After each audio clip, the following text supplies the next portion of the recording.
আসবে মিছিলে আমি ডাইরেক্ট আমি দাদা ভাই এই যে আপনার আমি এই যে ভোট দিছি পাগল তুই বেটা কদি তুই কোন গোটা সাবলা নাই আমি আমার মাথায় বুদ্ধি আছে ওরে বুদ্ধিমান রে বুদ্ধি সবসময় গিজ গিজ করে তুমি কোন গোডাউনে চাইল খাও এত বুদ্ধি তোমার মাথায় বেটা পাগল নিজে ভোটে একবারে হয়ে দেখছি তুমি কোনটা দিছো তুমি জানো ভাই এই কথা শুনলি মানুষ আমার মারবে না যে মানুষে আমার মারবে। কোন সেমডি তুই বিয়ে করে নিয়েছিস তুমি ওইটা আগে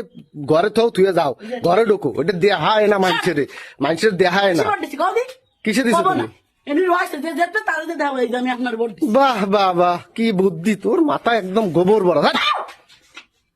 পাগল তুই ঘরে ঢোক যা এমনি তোর খুঁজ দিয়ে আসবে না বুদ্ধি আসবে আসুক গে। সেনাবাহিনীর গাড়ি নিয়ে আসলো সেনাবাহিনীর বিদায় গাড়ি আসলে কি আছে সেনাবাহিনীটাকে আমি ভয় পাই চলি তুই একটা ভোট দিছিস তা আবার পকেটে করে নিয়ে আইছিস অনেক করছি চুরি করছি না ডাকাতি করছি আমি আমার ল্যাব ভোট দিছি আমার ভোটের কাগজ নিয়ে বাড়ি আসছি যে যেত তার সামনে যে দেবো মানে তুমি ভোটার তুমি প্রধানমন্ত্রী না আমার দ্বারা কি আর প্রধানমন্ত্রী হবে আমি প্রধানমন্ত্রী এই দেশের প্রধানমন্ত্রী আমার হলেই ভালো হতো। বাহ বাহ আইসে অ্যাম্বুলেন্স নিয়ে আইসে তোরে হাসপাতালে নিয়ে যাবে পাগলাগারোতে সিট একখান খালি রয়েছে সেটা দেবে তোরে বুঝছিস সরো। ভোট দিয়ে আসছি, যা মনে চাচ্ছে এখন তোরে একদম রাম পাঠাতে মনে চাচ্ছে